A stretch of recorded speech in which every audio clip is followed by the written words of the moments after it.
We're recording episode 4 of the Work in Progress podcast.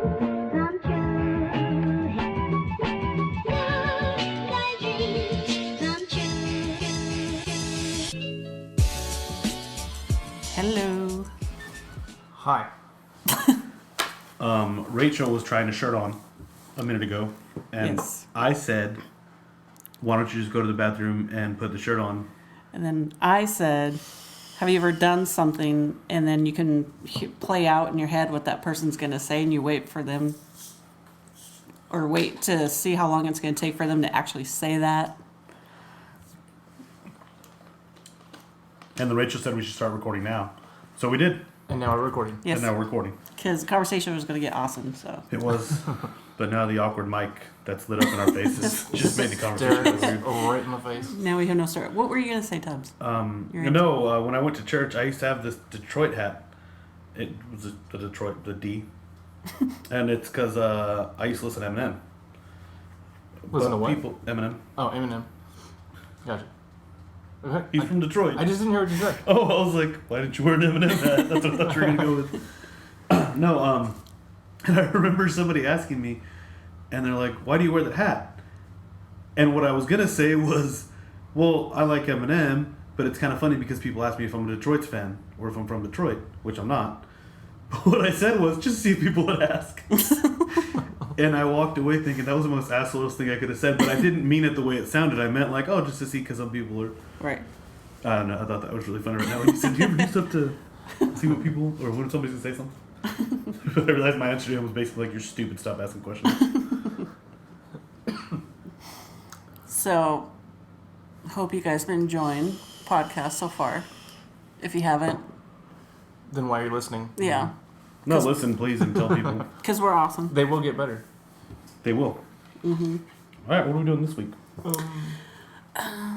What have you been up to, Tubbs? You've been up to a lot of things. I took the week off of work so I can work on some of the projects I had in my backyard. I worked on a tabletop for a wicker table that we had. That came out pretty cool. And it's no longer wicker. It's no longer wicker, no. It is now a wooden tabletop. It looks pretty awesome. And then you use, 2x4s and some redwood? Yeah, I used 2x4, some dog ear planking, it's redwood. I had an oak pallet that they ship engines on, and just some bigger chunks of wood. So I used that. I put it together pretty evenly too, because I was going to get artistic with the way I put it together. Yeah. And I was like, no, I want it to be even. I like it. Yeah. On the bottom of the table, there's a. It's on my Instagram. I think no, it's not on Instagram.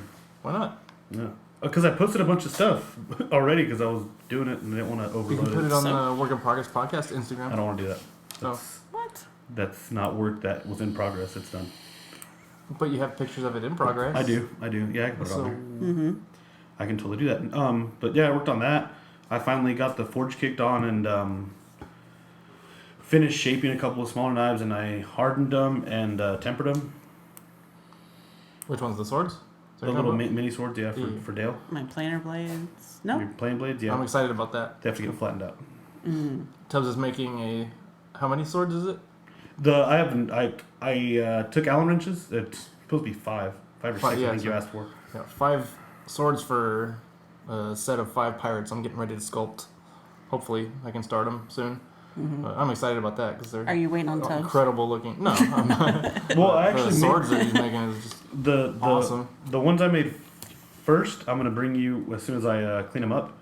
But the ones that you for that shape you asked for, I can't know, scabbard style or whatever it's called. Yeah. The cutlass. Cutlass style swords. I just flattened out the metal for those. Yeah. Because I'm not good enough to do it on the forge where I can shape it completely. But I did just flatten. I took Allen wrenches and flattened them out. But they're just the swords are they're a little bit smaller than letter openers. Yeah, basically. They look awesome though. A lot thinner, but about the size of a butter knife.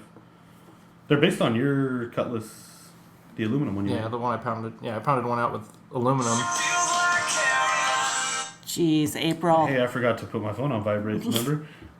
You guys can judge me, but everybody's looking at their phone right now. That's my wife that I'm gonna ignore and get yelled at about in a minute. Ooh, and she's gonna hear this and hear that you ignored her.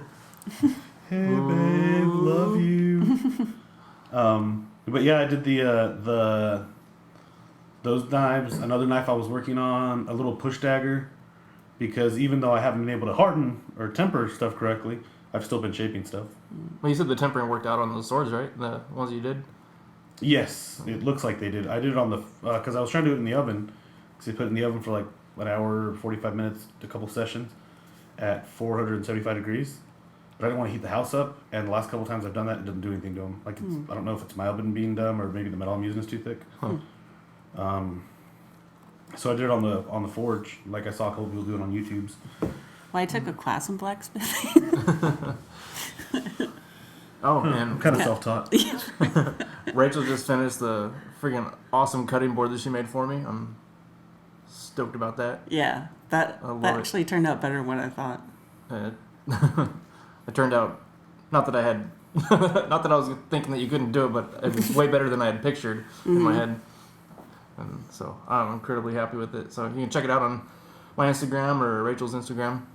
Well, I took shitty final pictures of it, so Oh. definitely check out Well, you yours. can see the progress photos on HSB Woodworks Instagram.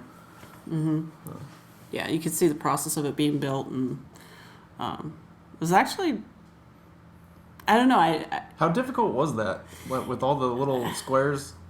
it really wasn't. I think I think I you cheated. Yes, I went and bought one. Put the brand on it. Bucket, you'll know. You won't know. But What does it say Target on the side? What's Try- this?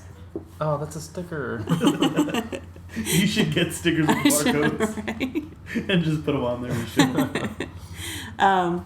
No, there were a lot of steps involved, but it wasn't that bad. It was, I think for next time, I think I'll just, I know the math.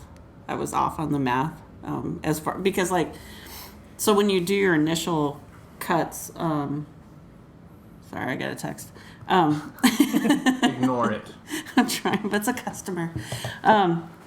So when you do when you do the initial layout of the ingrain, like it was the walnut and the maple, you have to cut them into strips and then glue it that way, and then you have to plane down after you glue it all together to make it all flat. And so I didn't account for that. So there was a lot of lessons in making that for you. So definitely next time. Oh, you're welcome. I'm glad I could use it. I'm glad I could help. But it was a lot of fun. There's probably about a total of, let's see, 1, 2, 3, 4 glue ups, and it's usually one glue up for just a regular board. So I'm there's also 4 done glues. too. I don't mean to Probably you are self-taught. I'm a self-taught woodworker. Sorry, it's an inside joke that we're talking You about. can't tell inside jokes. I know, Can't tell inside jokes to outside folks from you. right? Sorry, but yeah, I'd like to do more in grain. I think that was the third one. I did one when it was Art and Soul, and then we did Trevor's sister's skull board. That was the end grain, and then yours, and then your sister wants one. So That herringbone pattern I wanted to make, I really wanted, but then I found out it was going to be end grain. I was like, I don't know if I want to deal with all that. end grain's a bitch to sand, Yeah, that's why. but it's not bad if you get it flat when you put it in the planer. But it's just touch up after that. You can do it. I don't care for it. And we have all the tools in the shop to help you out. I know, but then I got to go to Not the shop. us, but the tools. What? Are you calling me a tool? No, I said there's a lot of tools in the. I mean, yeah, a lot of Just tools go in the change shop shirts, to help Rachel. you Just out. go change shirts. No, I like holding this now because it's driving you nuts. God. I texted my wife because I didn't just ignore her call. In case you guys are wondering, I know it was weighing heavy on your guys' hearts. I'm jealous. I have not gotten to work on anything for a while. I took a week off I- work, man. Yeah. I got so many projects I want to start, but every weekend I got these friends that keep coming over, want to do a podcast and stuff, so I just can't get to any of my sculpting. But they bring food. Oh, I mean, that's true. We did have some kick-ass steaks today. They were That very was good good. steaks. By Rachel. We thought about recording us eating it so you guys could hear how good they were, but because everybody loves to hear that. They were by Rachel steaks. Yeah. So I have a question for you guys. What's up? I was telling Dell about this at work because you decided to skip out on work. Yep. That's okay. I was telling about when I listen to music at the shop and I'm by myself, like sometimes I'll bust out a move once in a while. And then Tracy's mom will just randomly, it's not like, usually I hear her shuffle in with her cane, but with my Bluetooth hearing protection, I can't hear. So I'll be standing there just like dancing or whatever, and then I'll look up and she'll be standing there. I'm like, how long are you standing there for? 'Cause is there something that you guys do that if somebody just walks in, you're like, how long were you standing there for? And like, Besides masturbating? well, yeah. Because I was trying. Because every time I'm at Walmart and somebody walks in, I'm like, come on, guy. This is Walmart. You saw the sign. You know not to walk in. No, actually, I don't think I have shame in that. Like, I don't get embarrassed because my mom waters the front yard, and she sings, and she has headphones in, and I have to yell, like full, yell to get her attention. And, Mom! like a little kid. My neighbors think I'm crazy. And there's been a couple times where she has her headphones in and she'll just start singing. And it's weird because you sound nothing like what the song sounds like when your ears are completely covered and you're singing. But she does that in her room when she cleans too. She sings because she likes singing. I know everybody says, well, yeah, everybody likes music, but we've always listened to music. And it's a little bit different because my wife doesn't do that as much, but I always have music on. And there's been times where when you're sanding, that constant sound of the sander makes you feel like it's the loudest thing in front of you. So you think it's a lot louder. So there's been times where I've been jamming out and I start singing while sanding, and then I you're realize not a quiet guy. I am not. I can push some sound, and then I realize that the sounder's not as loud as I think the sander is. Because people are looking at me, and I'm like, "Hey, neighbor, just really like that Shakira song." Was it the wolf, the howling? Ooh. Yeah, she does that one song, the howling. Oh. I don't know. Does she, Rachel? Yes, she does, and I can't. Anyways, Dale, do you have It's something? mostly hips don't lie. I don't think so. I mean, I live by myself, so It would be I weird if pretty somebody much walked do. in. Yeah, if somebody walked in, then I would be chasing them out. No, I don't think so. What about work? If you do something and somebody's like, Well, sometimes I definitely get in my own little world, and sometimes I'm a expressive thinker. So sometimes I'll catch myself making facial expressions to what I'm thinking, and I'm like, oh, yeah. Oh no, they got me. I definitely look crazy now.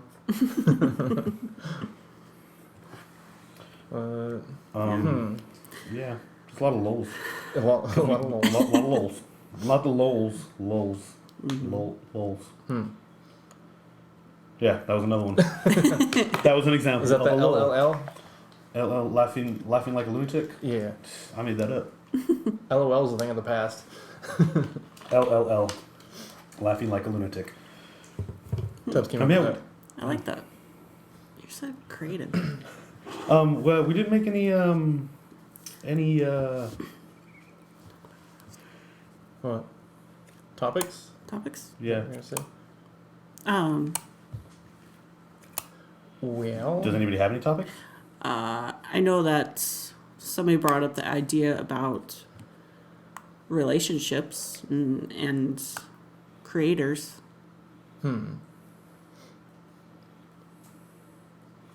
That'd be me. Okay. Sorry, I didn't.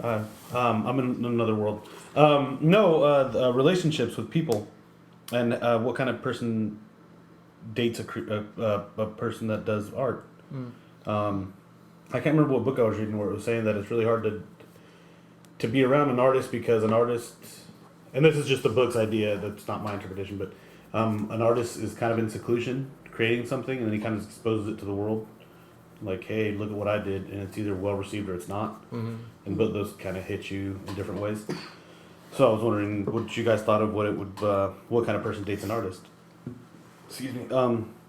For example, right now we all work regular 40-hour week jobs, and we come and we come home and we worked on projects, or you do your woodworking with HSB Woodworks. I couldn't remember the name of the company that constantly. And Dale does the sculpting. Mm-hmm.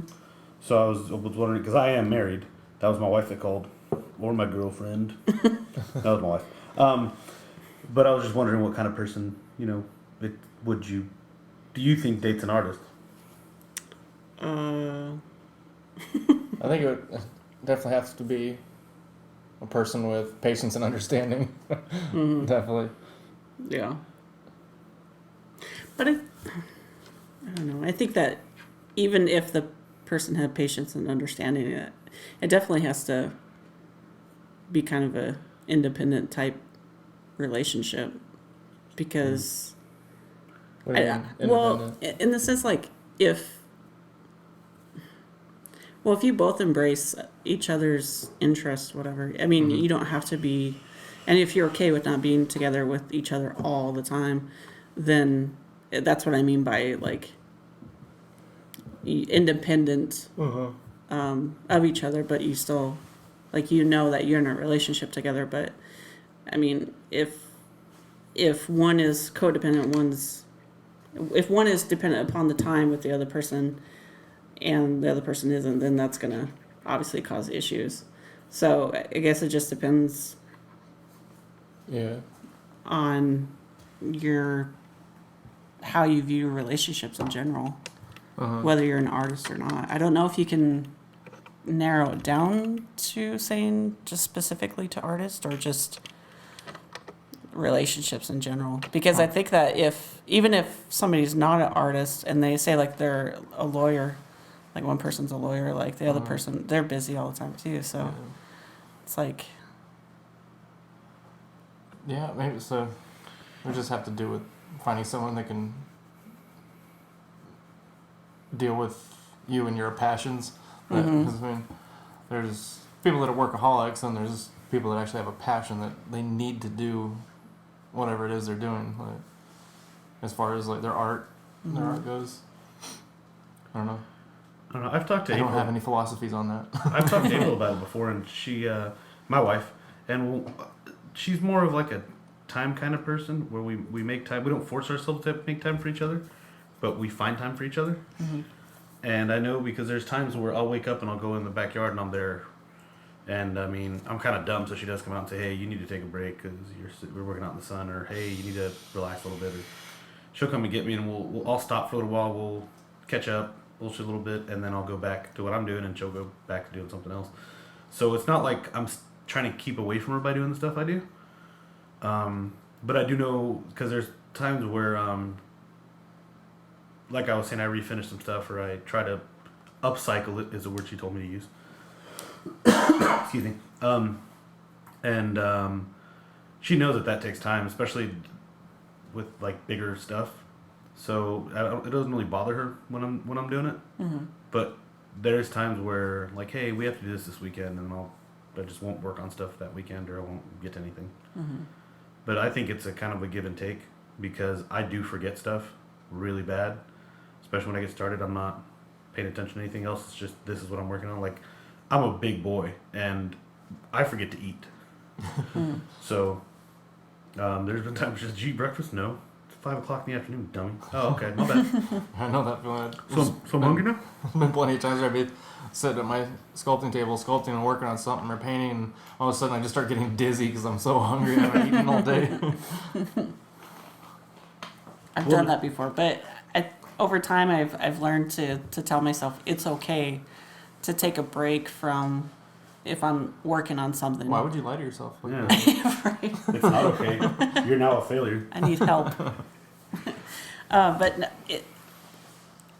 a part of, in the past, what I've done is that, like, if I've gotten into that mindset where, like, if I step away, I'm like, am I going to be able to get back in that same creative mindset? Like, am I going to? Yeah. But over time, I've learned, like, no, it's going to be there. It's not going to go anywhere. So it's okay to take a break and Can't step out of the zone. right. But I don't know. It's not even that. I don't think about it, though. Like, it's not like I'm saying, if I walk away, I'm gonna mess this up for me. Mm-hmm. It's like I'm fixing. It's just you're sanding something. You know what? As soon as I get this tabletop sanded, I'm gonna take a break. And then I finish this tabletop, and I'm like, you know what? I need to do this. You know, I'm already here. Before I take this break, I'm just gonna put a little epoxy here, so I can come back after my break and see what I'm gonna do. And then I'll epoxy it, and I'll look over. And I'm like, well, I'm kind of working on this too, and I already have the sander out of mine, and I'll just keep doing that for hours. And then April's like, have you eaten? No, I forgot. I don't know, I guess I got in too many times where I kind of almost screwed myself over, either not drinking enough water or not eating. And especially working around power tools, I'm like, okay, I need to be very cognizant about what's going on. So I can't let myself basically fade out from either dehydration or from lack of food. So, yeah, I guess that's where my thinking's going. In pushing myself this week, I burned myself out. Yeah. The first day, I took today's Friday. I took the week off, and Monday I did some honeydew stuff. I cleaned out the shed, and when I got started, what did I start on? Oh, the anvil stand. My pictures are up on Instagram. You check them out at TubzWorks. That's awesome. The anvil stand, I just kind of, because I use a railroad track for my anvil, and I got started on that. I got started picking the wood I was going to use for the table and a couple of other small things, but nothing really big. But I was out there all day doing that, and it started to get darker, so I went inside, took a shower, ate dinner, and kind of hung out for a while. And I remember feeling tired, like, okay, drink more water. But I wasn't drinking anything else because I'm dumb. And the next day I got up. The amount of time I could actually work was cut down drastically. And that's when I was working on some metal. And I was trying to move a lot of metal in a hurry, which is not what you want to do. So that's the day I did burn myself out pretty bad. So by, what was that, Wednesday? So yesterday, when I think I had finished the tabletop, did a couple of things on it, and I tried to work on something else, but I just didn't have it in me. My hand started shaking, my hand cramped up, and that was just stupidity because I was doing it, which I realized later I could have done it in the shade, but since I was in the moment, I already had most of the stuff set up, so I just did all that, and my wife was like, you could have done that in the shade. Yeah, I could have. Where were you at when I was over there dying? I've learned over the years, like, I have a certain time span of, like, whether it's like 4 hours or 5 hours. If I try to work beyond that, then I'm going to get in a shitty mood, and I'm just going to get pissed off what I'm working at because it's not going to it's not turning out like how I want it to. So it's like, okay.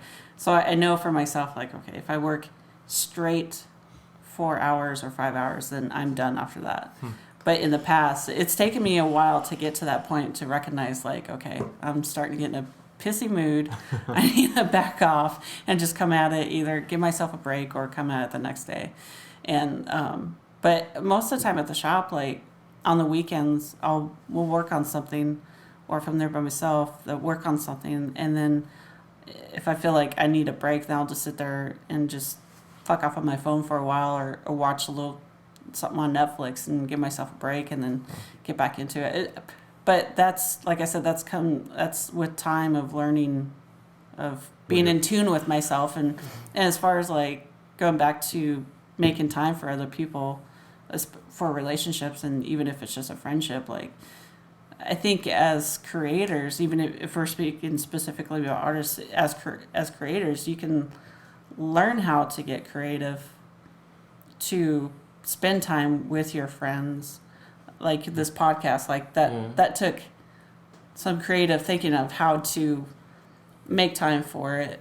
I'm sure that you could have said, I want to sculpt all night, but for me, a lot of times, like, excuse me, when it comes to sculpting, if I don't have a full day dedicated just to that, I won't even start. Like, because like if I know that I'm only gonna have a few hours to work on something, a lot of times I won't even start it because that's just gonna frustrate me. So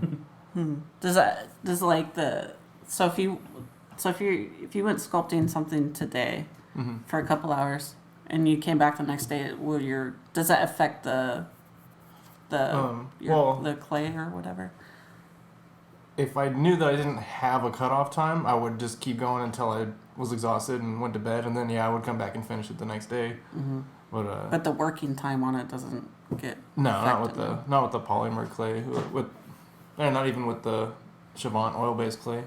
You can just keep working on it whenever you want. But I think the only clay that you can't really leave for too much or too long is like the wet clay, which is a water-based clay. Well, you can cover it with plastic and stuff, but as far as like the super sculpey or the chiffon, Yeah. you can just let it sit. But yeah, I think it's an obsessive thing for me. Or if I know I can't dedicate, if I know that I don't have a full 24 hours to work on something, then I probably won't even start it, which is bad, but Because you're just not dedicated, though. yeah, I guess so. I'll just quit. Well, that's also why I took the week off, because I had stopped working on projects, and last year, I feel like every weekend, every month, I was doing 2 or 3 things. Every month, 2 or 3, whether it was helping somebody else out, working on my own stuff, helping people at their house, stuff like that. I was always working on something. And then this year, I just kind of didn't. I think I talked to both of you about this. Did you ever stop watching TV? Yeah. You kind of forget how to watch TV because you want to sit down and watch a show, and you're like, crap, I don't want to watch this anymore. And it's a show that you really like, but you don't want to sit there and for the 30, 45 or an hour or whatever it's going to take for the show to be on. It's probably 30 minutes or an hour. There's no really 15-minute shows. It's a couple. Robot chicken? Yeah, Robot Chicken. Oh, that's like 10 minutes. My bad. Right. But yeah, that's how it kind of that's how the week off thing happened. Was that I was kind of burnt out with a couple of other things, but those were personal. Not that there was anything wrong. I was just like, I'm kind of done. I need a week off. That's what I meant by burnt out. Well, I mean, I think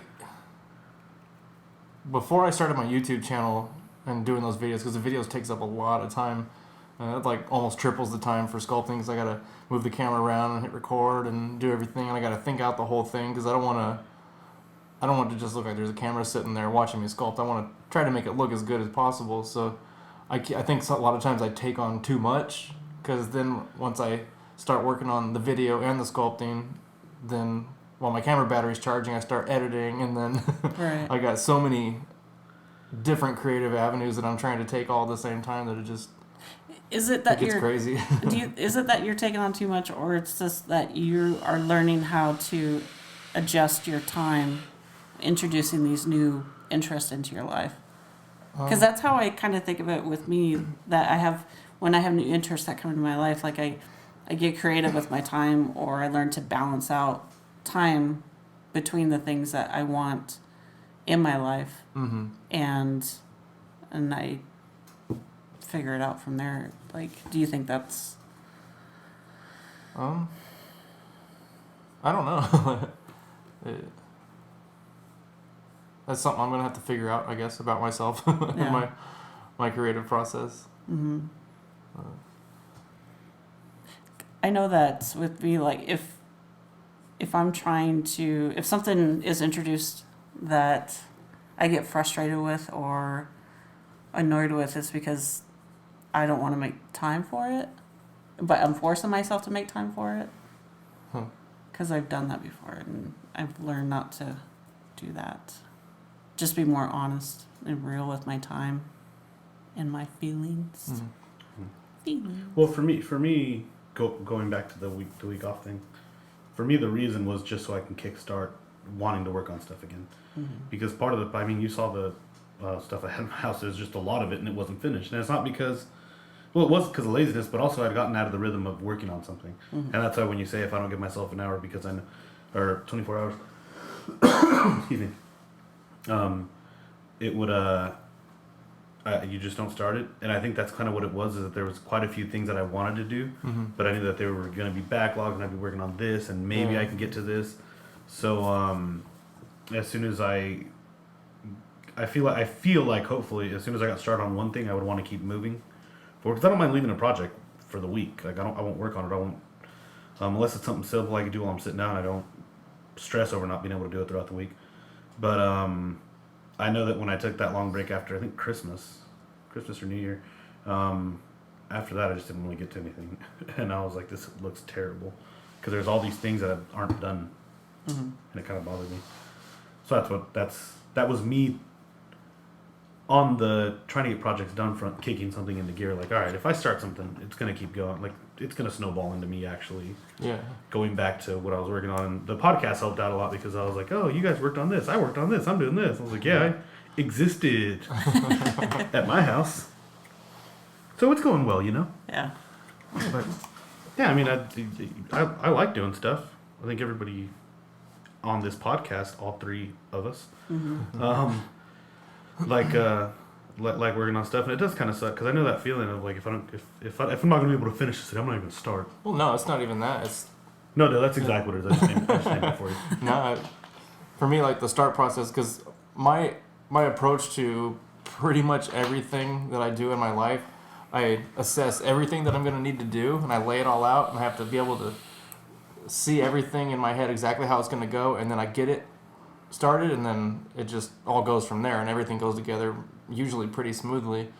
But if I don't have a good time of planning, when I used to install home theater systems, I would have the receiver and all the speakers and subwoofer and all the wires and everything, and I would lay it down out on the floor in the house that I was working in as like an exploded diagram, just make sure I had everything, and then I would just put it all together all at once. That's pretty much how I approach everything. I'll set everything out. I mean, that's why my backyard looks like crap. Because if I had everything that I needed, I would start on it and I would finish it. But I think that's why I don't mind working with you, because I've helped you clean your backyard before, and even when we're at work, that we're together, like, this is what we're going to do. We're going to do this. We're going to do this. Okay, while you're doing this, I'm going to go do this. And I don't mind doing that, but sometimes, like, I'm going to get started on this. What do you want me to do? Other stuff? That's not fucking helping me. But yeah, when we've showed up, like, hey, what time were you eating?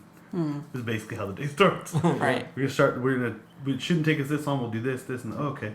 And we'll map it out. Like, we're going to move all this over here. We're going to do this. And well, obviously not an exploded because we don't have any equipment to put up, but it was just, this is what the end this is what the end is, and this is how we're going to get there. Right. And I like so since this topic was about relationships, that's usually the way I approach relationships too. I don't see this going anywhere besides tonight. Is that weird to say to your face? That's horrible. You're a mean person that I just made you do. So, is there another topic? I don't know. I honestly can't think of anything. Do you have any at paper? the moment. I'll write down topics. Okay. I'm really good at topics. I do not have any paper. Oh, well, There's you no failed. paper in my house. failed. That's cool. You got a phone? Oh, here's a paper. That's not a paper. Oh, you know what? I actually have paper. No, here's one. No. Here's a paper. I don't want your crappy paper. You talking about? Ugly. It's got a demon head on it and some nice, whatever that's called. Boom. It's the same size and it just has a tree. It's green tree. But this is a notepad from my Diablo 3 game. I don't play Diablo 3, but I have stated a green tree. Oh, well then never mind. That went nowhere for no reason. Do you guys have any topic ideas? If you have any topic ideas, you could DM us on Instagram at... Or you can call our live hotline right now. Just kidding, don't do that. Or do, I mean, might be a good story. Nobody will answer. Tubbs, what's your number? 928, none of your damn business. 911. Call 911 and let them know what topics you want us to talk about. They will get a hold of us. Stat. Tell them stat, though. I don't know how to work the Instagram all of a sudden. Oh, that's because it's not on my phone. Oh. Come on, guys. We failed on that one. It's okay. It wasn't my fault. You can follow us on Instagram at WIPP Podcast. Send your show suggestions there. If you have any topics, or you can email us at artistwip@gmail.com. artistwipp@gmail.com. There's also a link to our YouTube channel on our Instagram. If you don't follow us on Instagram, you should. Touch it with your finger. Yep. It'll take you there. Good topics. Let me see. You guys fill dead air, and I will think of 3 amazeballs ass topics. No, I can't do dead air. You were supposed to fill it. I'm trying to do it. That's why I was making sounds. I was drawing out my words. You're messing with my creative process now? So down. Favorite mythological creature. Ooh. Can I borrow a pen? I have no pens at Can I all. borrow a pencil? Yes. So many pencils. So many pencils. Favorite mythological creature? I said quick.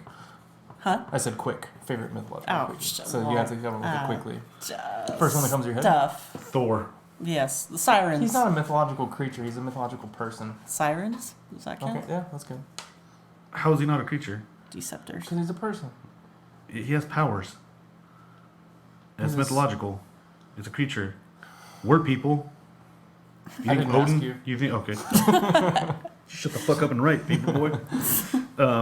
No, Tubbs, quick. Favorite mythological creature.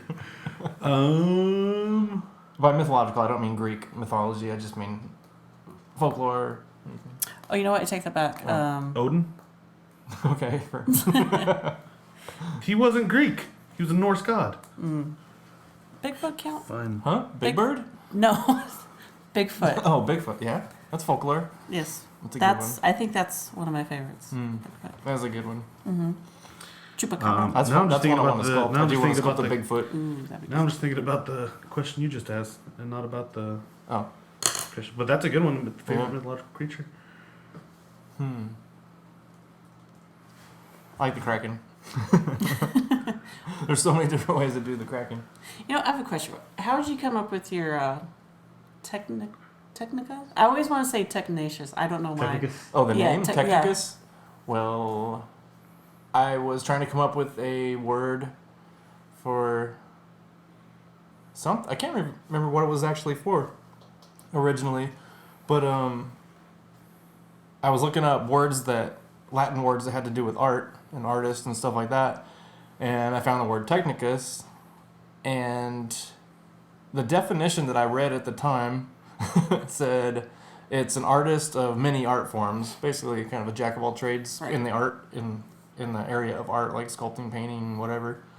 But I have since looked up that word and I cannot find it. And there's Somebody trolled you. yeah, I guess, but it is a word and it does have to do with art. But I couldn't find the same definition that I'd originally got it for. But I figure why change it? I'll Right. keep it. It still means art.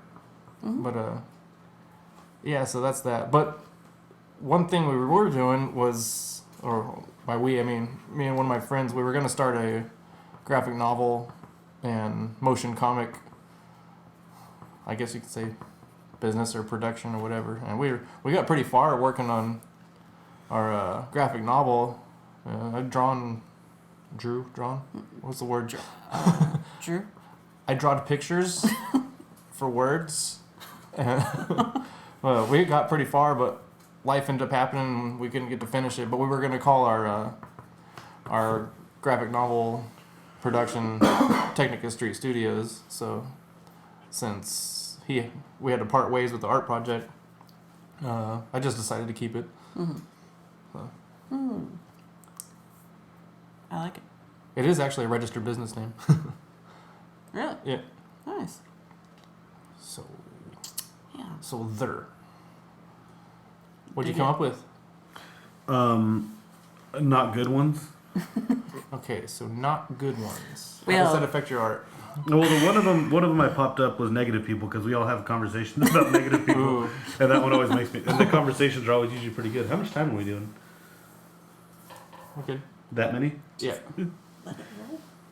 Oh, but negative people in the sense of Look like like we're in prison, Tubbs. what? How much time are we doing? I want to leave. I don't like it anymore. No, just negative people when it comes to art. Negative people, just negative people. Like when people say like, "Oh, that's pretty good for your third sculpture." You didn't have to add the for your third sculpture, you Yeah. dick. Ooh. It's good because it's good. If it sucks, it sucks. Oh, I had a roommate. He used to sneak up on me all the time while I was sculpting, and he's lucky he didn't get stabbed with a sculpting tool. I swear, because he knew that it startled me because I would be focused on my work, and he would just sneak up on me, and then just say something. Kiss you lightly on the back of the neck. Yeah. How's it going? But he would come up and just say really, I don't even know what the word is for it, but he'd be like, "Oh, arts and crafts, huh?" And then walk away. Cunt baggy award because I feel like that'd be a good description of that. He liked to use words that would, I think it starts with a D. Or No, no, what the word is. gaslight Demean you? I just thought of or Gaslight you? Yeah. Cut, like, that's the psychological term. yeah. Do what? Gaslight. Look it up. So the definition, So while Dale's talking, I'm going to look up gaslight. it's really good term. Nope, I was watching I had porn another earlier. roommate, which is why I have no roommates anymore, because I just don't want roommates because they're horrible people. But I was playing my guitar in my room, in my very own room, and he came up to the door and he was just started staring at me while I was playing my guitar, and he just looks at me, so you're not very good. Gaslighting is a form of manipulation. This is a definition, by the way. Gaslighting is a form of manipulation that seeks to sow seeds of doubt in a targeted individual or members of a group, hoping to make targets question their own memory, perception, and sanity.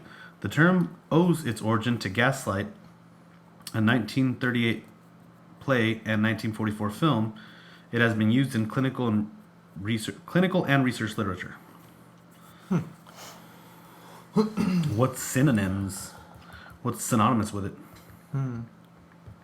Douchebag. Asshole. I don't like it when they do that. But yeah, Dead air. dead air. Yeah, no, that's worthless. Lamp. Lamp. I love lamp. I love lamp. But no, like negative people, because luckily I've been I've been very lucky to be surrounded by people that are super positive, and that have suggestions when I have questions. I'm not a big fan of people giving you suggestions that were unsolicited. Uninvited. It's like my least favorite thing when I'm like, oh, I did this. Like my wife always laughs when people say, because I don't like when people say, why didn't you just? And it comes from like whenever I'm working on something that I've been working on for a while that I've tried to wrap my head around and it's not working, so I'm frustrated. And somebody comes up and says, why don't you just do that? I'm like, do you think I'm so fucking stupid I didn't think of that? And I know it's an angry Tubbs thought. It's not just, I don't feel that way all the time. But just sometimes they catch me at just the right moment and they're like, why don't you just do this? Because I like working harder because I'm fucking stupid. And I thought of that and it didn't work. Why didn't you just shut the fuck up? So April comes up and she goes, her way of getting around it is, did you consider trying this? Yeah, I did. It won't work because of this. But when people jump on the, why don't you just do this? Because fuck me, apparently. I don't. And and when I say I'm going to try something, there have been a couple of people that give me unsolicited advice on how to do something that I already know how to do. And that, it depends on my mood, I guess. Sometimes it does make me laugh a little bit, and sometimes I'm like, shut up, you're stupid. Not because they aren't stupid. And I mean, a lot of times when you're having conversations with people, they do try to, because it's part of listening. To me, if I'm not, like, I've made this joke before, but if I'm not interrupting you, I'm probably not listening. You haven't been interrupting us. Well, I didn't. Well, I'm on my phone and writing stuff. true. I don't care about you guys. I was doing something more interesting. I kind of feel that way. So I understand that sometimes people will do that in an effort to, like, oh, you're doing that. Here's what I know about that subject. As kind of like encompass it, like I know where you're coming from type situation.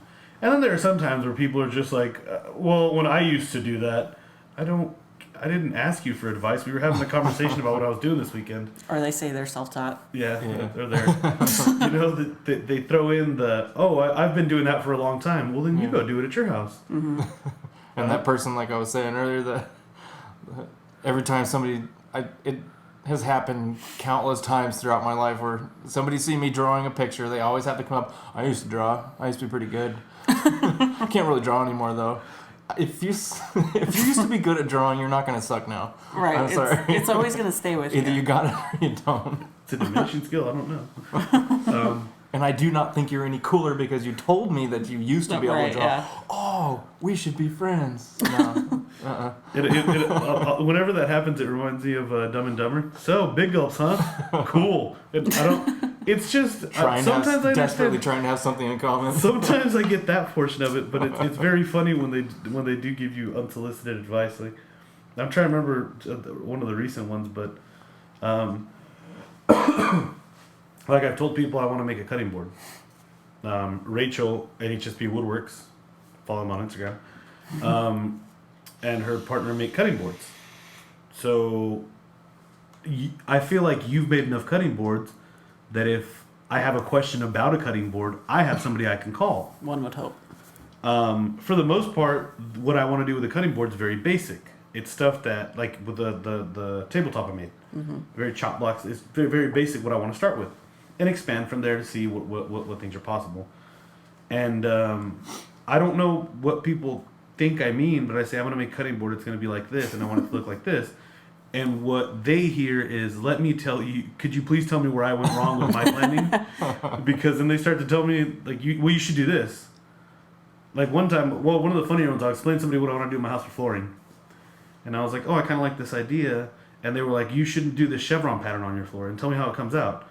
I'm not going to change how I'm going to do my fucking house floors off of your suggestion of curiosity of what it would look like on the floor. So why would you say it that way? One thing's like, have you considered these cool patterns? But just approaching somebody and saying, oh, you're going to make a cutting board? Make it like this. Yeah. No, it's for a customer. Yeah, my idea is better than yours, basically. Yeah. I don't need...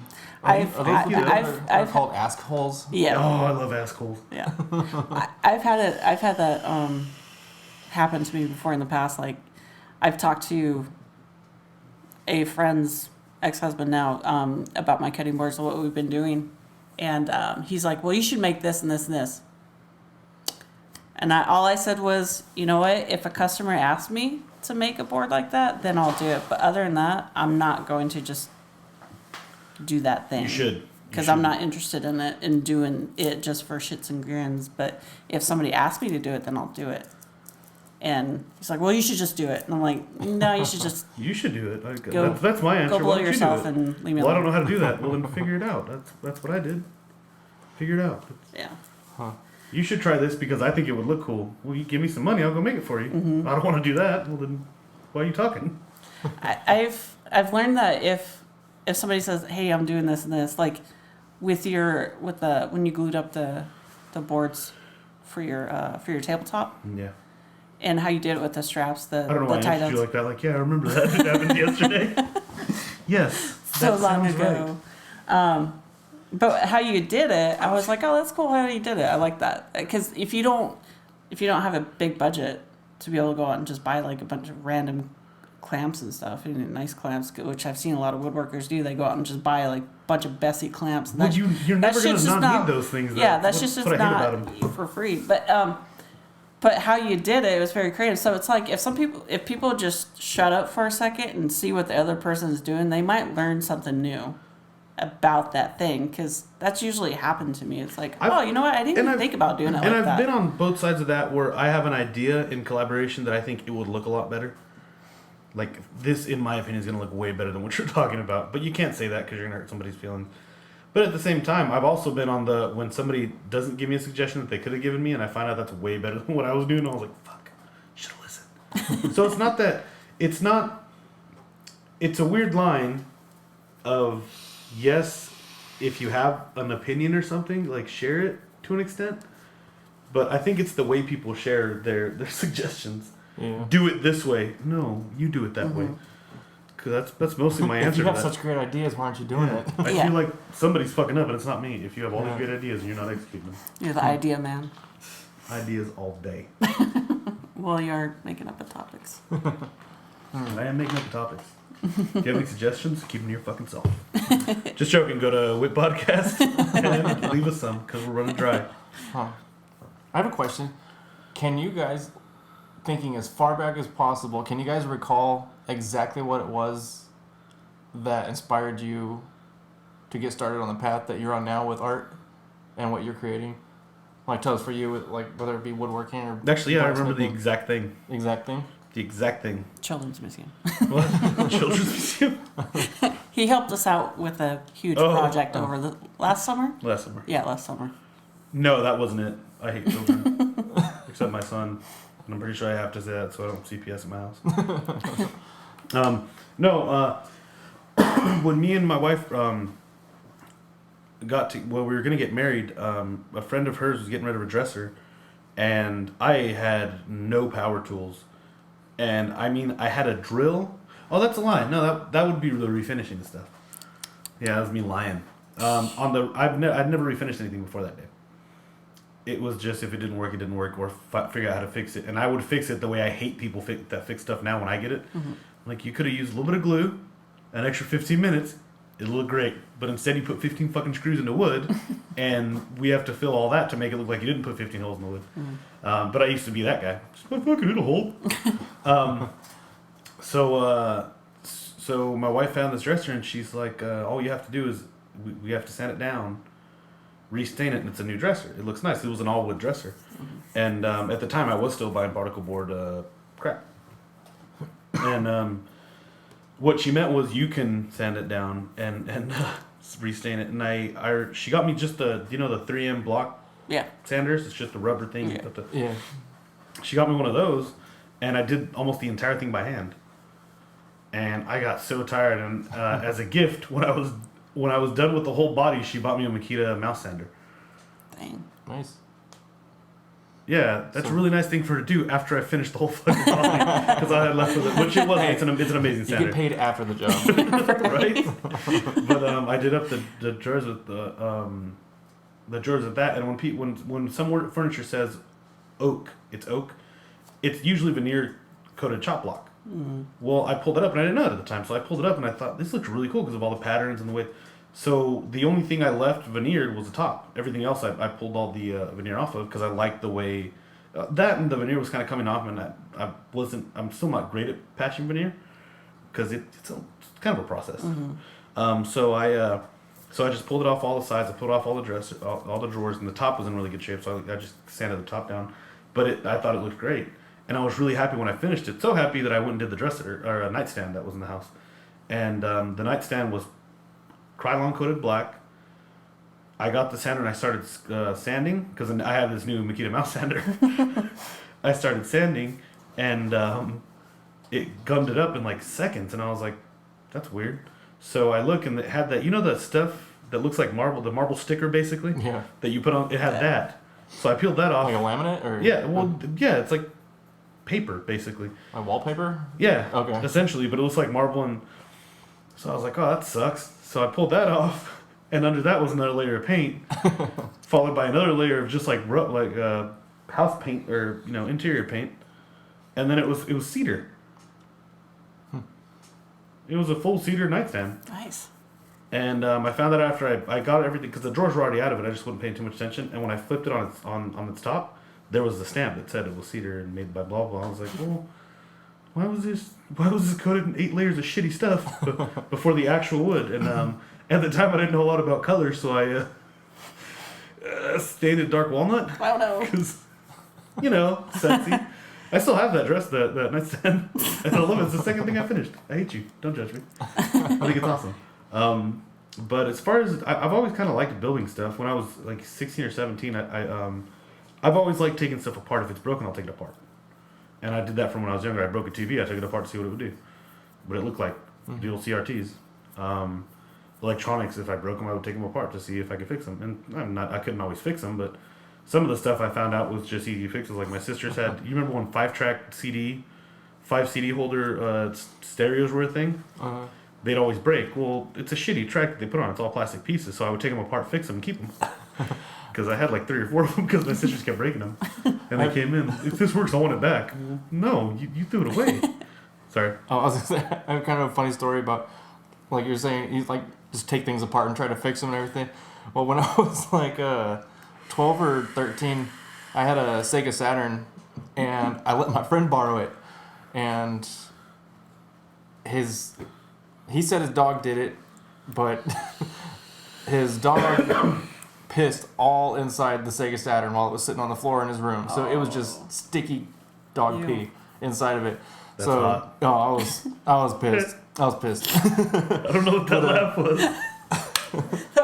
That was awesome. But once he gave it back, I took the Sega Saturn apart. I took the cover off of it and everything, and I had it plugged in. And I forgot that it was plugged in. And I was trying to take things off of it, and I went to grab the fuse, and I put my fingers on each side of the fuse to pull it out. Oh my God! I about hit the floor. That was my first experience in electrocution. I did that with the CRT. You know that line that stays line that stays live? Jeez. Yeah, I cut it with dikes. Just whack. Wow.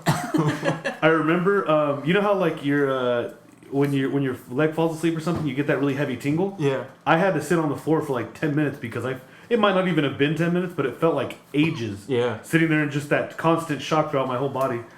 Hi, kitty. Oh, my cat joined the podcast. You want to be a part of it? You can tell a story? I don't want you on this podcast. Yeah. Nobody understands you. Your jokes aren't even that fucking funny, Cat. They're all cat related and always about catnip. Nobody cares. Oh. I'm just joking. Come back. The cat's sad. Maybe she just doesn't want to be on your lap. Or it She could be jumped my up hateful here. words. I didn't pick her up. It could be my hateful words. Sorry, Cat. So what about you, Rachel? You mean as far as the woodworking or just Well, art just- in general? Because That's. Well, what's your biggest passion right now? Is it woodworking? yeah, So when would you say? duh, Rachel. Yeah. When would you say you? I'm sorry, that was funny. What would you say your biggest passion is? Woodworking? Duh. I wasn't saying duh to you. I wasn't saying duh to you. I was saying duh to Help you clear myself. up your thoughts. I appreciated it. I'm leaving. Sometimes I get. And that's that. Sometimes I'm dumb. That'll be the last episode of the Work in Progress podcast. So in college, I took a sculpture class, and we did a little bit. We did some projects with wood, but I mean, I thought it was cool, but it wasn't like, oh my god, I must continue with woodworking. But, and then I was in a relationship with my ex-girlfriend. Her dad did some woodworking, so dabbled a little bit. But it wasn't a huge interest. But what kickstarted was somehow I can't. My memory sucks, but I guess I wanted to build some things or whatever, and I had an old Craftsman miter saw I had bought from a guy at work, and so I was talking to my girlfriend at the time. She's like, it's hard to find a good cutting board. I was like, you know what? I'm creative. Why not? They're like $10 at Walmart. They're not that hard to fucking find. So I went to Home Depot and I was like, well, this has got to be easy. But then the part of me, the instinct or gut feeling was like, hey, you might want to do some research because you've never fucking done this before. So let's calm down for a second. Stop being a pussy and think face first. Right? Let's be smart. Let's not be dumb. So I was standing in the wood section at Home Depot, just searching on my phone of like how to actually start building it, and it went into this like huge rabbit hole or whatever. Did you get one of those expert Home Depot employees to tell you how to do everything?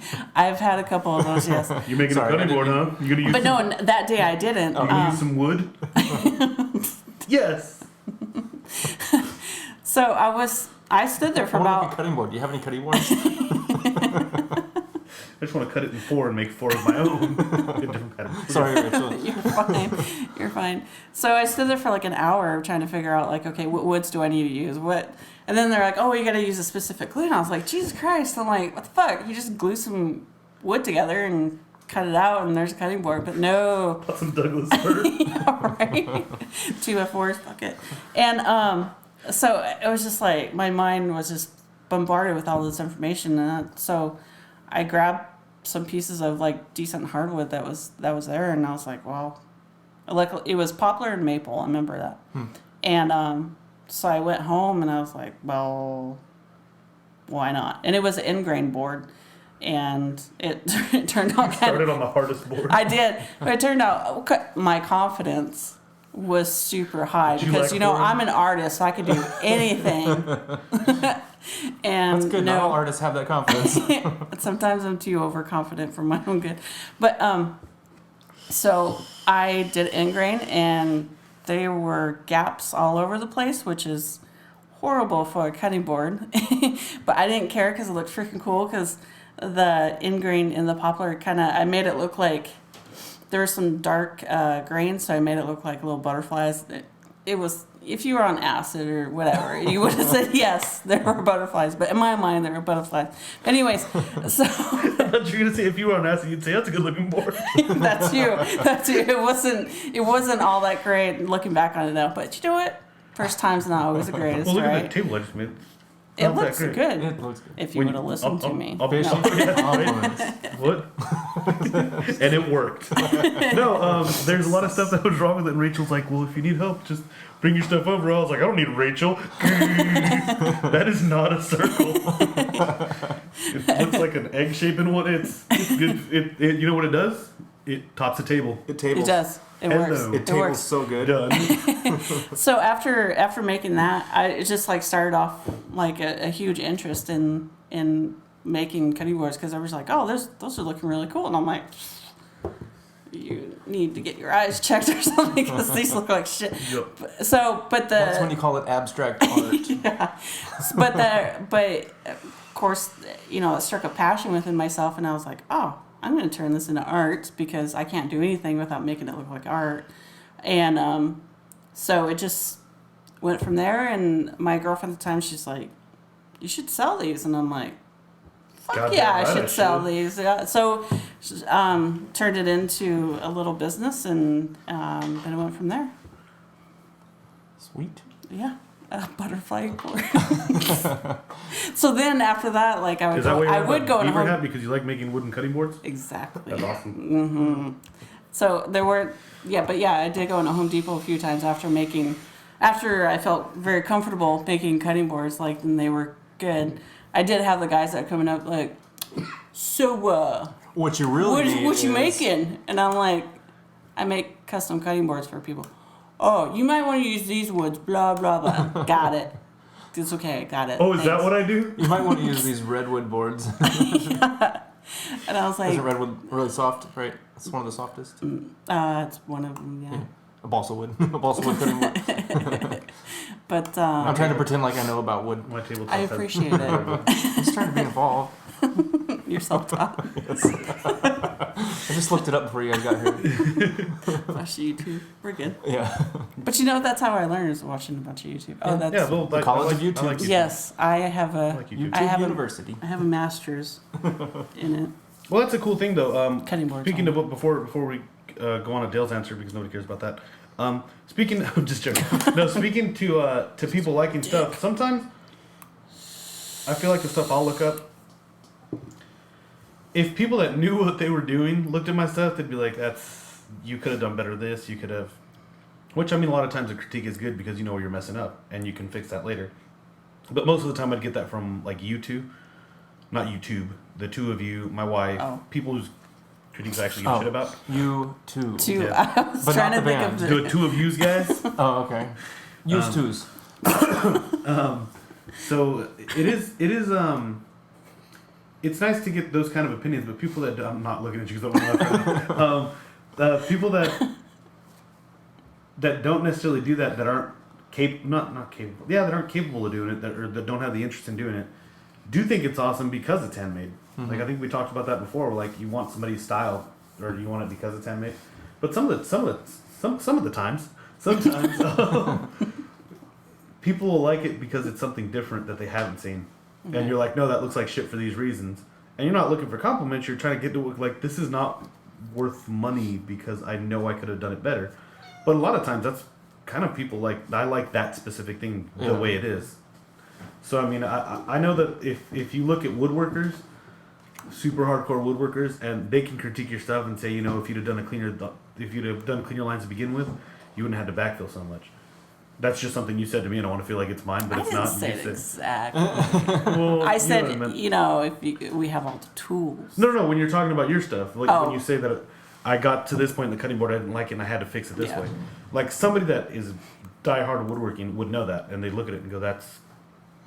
But people that don't, that aren't woodworkers, I can't talk today. That aren't woodworkers.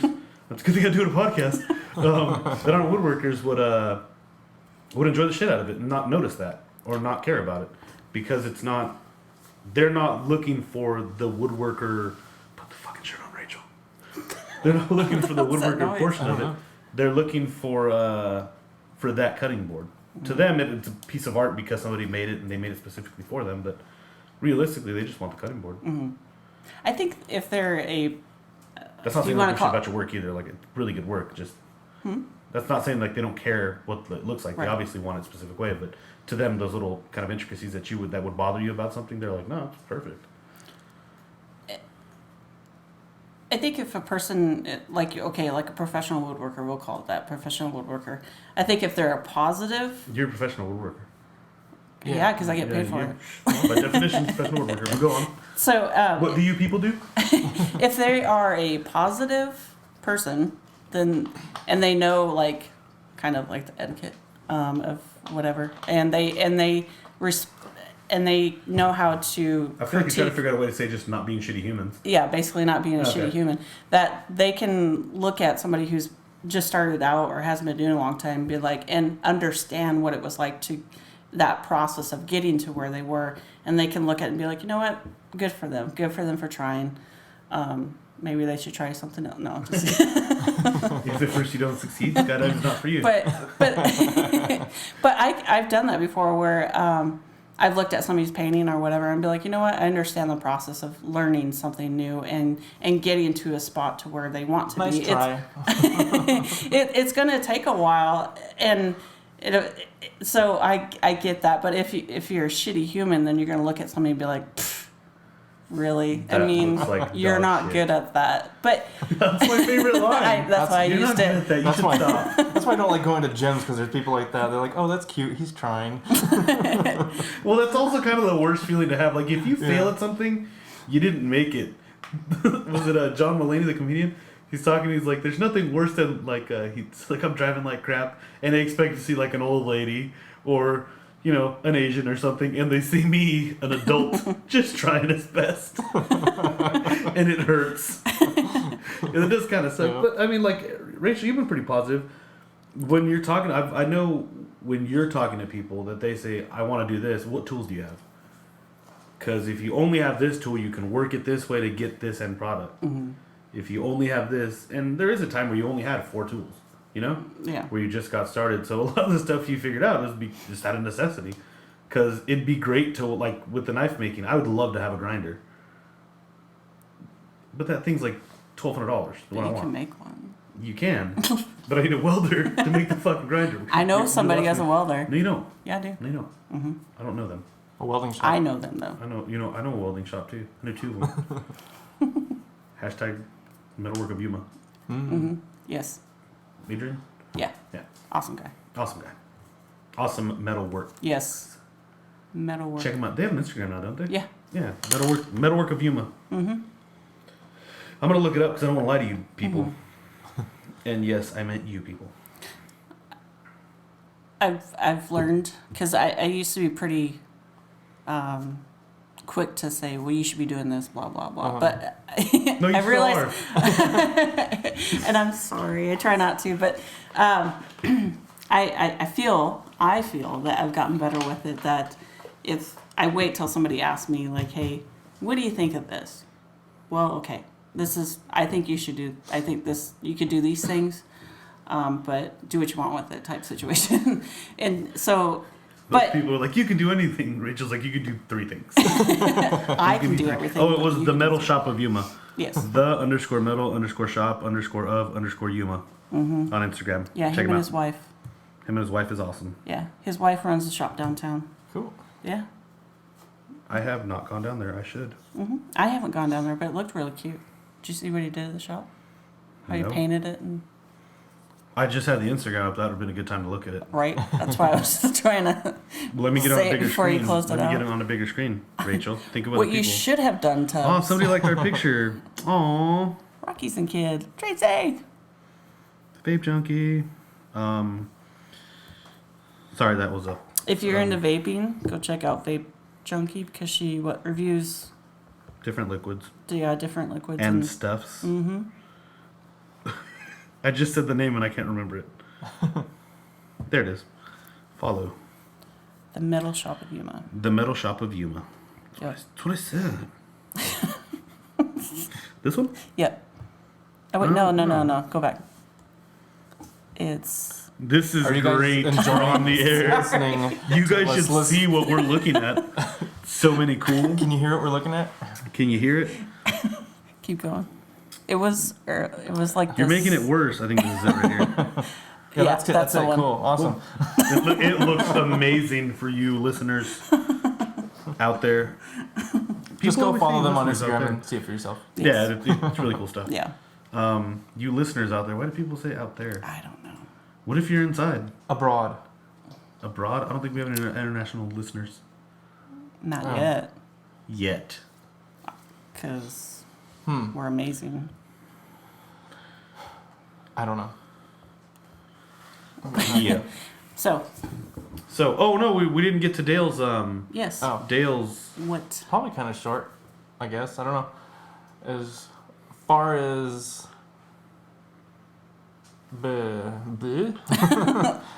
I wouldn't say that I realized exactly what I wanted to do, but a couple years after I started sculpting like continuously, I'd realized that back when I was around, I don't know, little, 8, 9 years old, I used to, anytime my mom would leave the house, if she would leave me at the house by myself, I would get my little plastic army men and hold them over a lighter and melt their faces, and then I would try to reshape their faces and try to sculpt them with new faces. So I had a bunch of monster-looking little plastic army men. That's why we can't have And nice then- things. Yeah. But yeah, I'd always wanted to create monsters ever since I was little. And then as far as realizing that I wanted to do sculpting, do you guys remember, you guys, Tubbs, Rachel, and Yes. people listening, the stuff called tacky? It was like this yellow sticky stuff that you could stick to the wall for Oh, yeah. Posters, yeah. Yeah, and it was very oily. Yeah. Oh, yeah. Yeah. But I used to collect it from around my house, and we had this little tiny skull that went in the fish tank. It looked like for like a dead pirate or something in the water. I would always put the tacky on the little skull and try to make faces on it because I wanted to, even at like 10 years old, I wanted to be a forensic sculptor. But I didn't know that there was names for it or anything, and so I hadn't, not until I was about 27 or 28, I didn't even actually start sculpting. But it's always been a passion of mine, wanting to create monsters and sculpt and stuff. So once I finally my friend Aaron, who hopefully will get to join us on the And podcast in the future. He has an Instagram. Yep. Oh yeah, he does awesome leather working. What's it called? I always Mobius get it leather? wrong. Yeah, Yes. Mobius leather. But he had showed me Super Sculpey back in like 2009. And I had done some little zombie heads and stuff and some other things.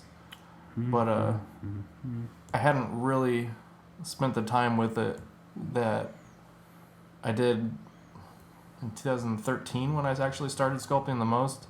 I had seen a video for who was it? I think it was Casey Love Sculptor. I saw what he could do with super sculpting, and so that was it. I just hadn't stopped. They're laughing at my. No. Tubbs, it looked like Tubbs was going to unzip his pants. I'm like, what the fuck are you doing? It was weird. My eyes are up here. You made it weird. My eyes are up here. Rude.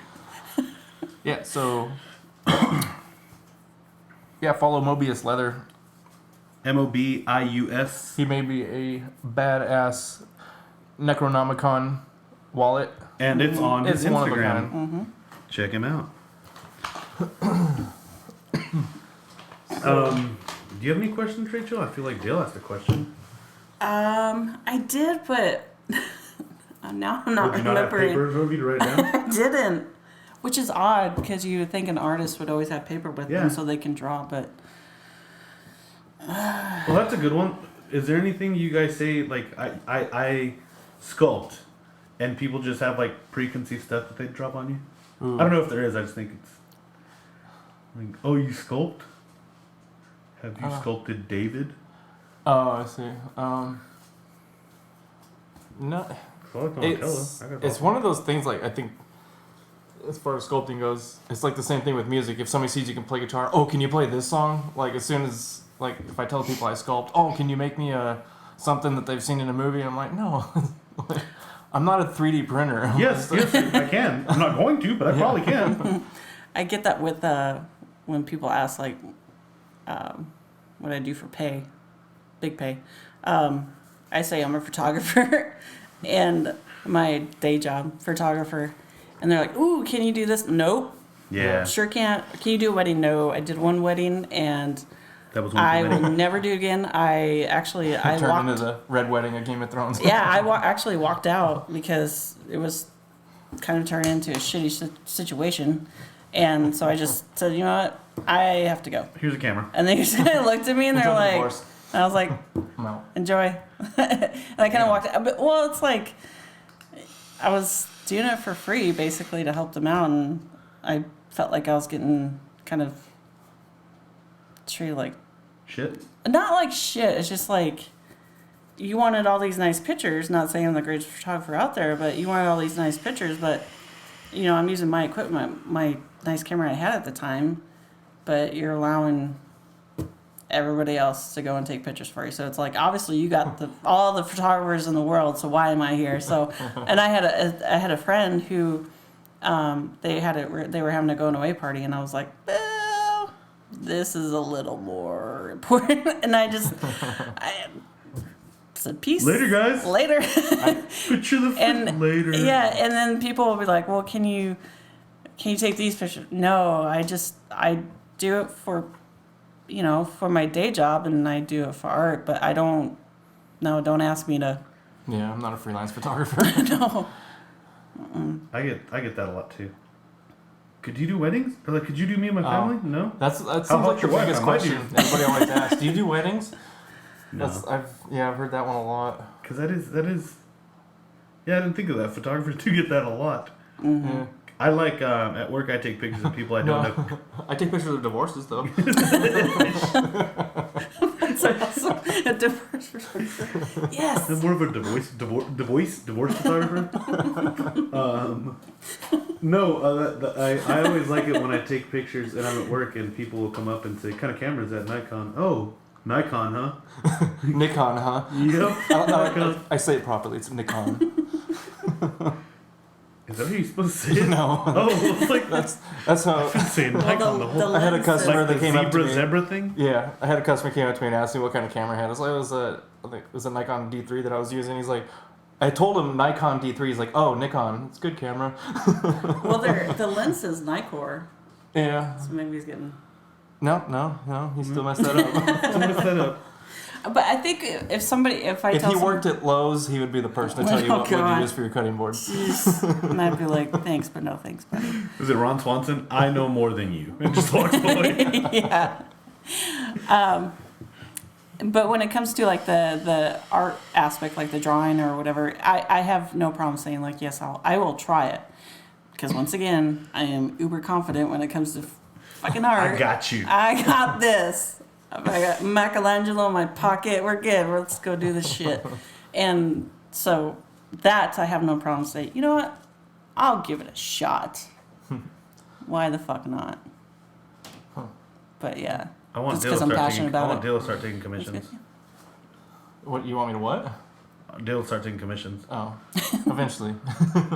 Because I already have one, and luckily it's very difficult and very hard. Because I've already explained it to him a couple times. He's like, "That's gonna be really hard. I don't want to do that." I'm like, "No, but you're gonna do that." I can see Like, you doing it. do you do weddings? Can you make this? No, so that's really hard. Yeah, I don't care. I still want it.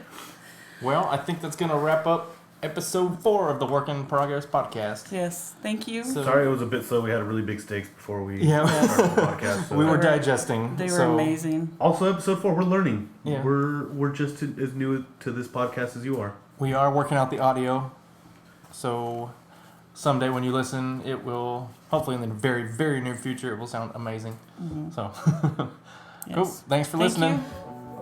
Have a good one. Party hard. Say something. Say stuff.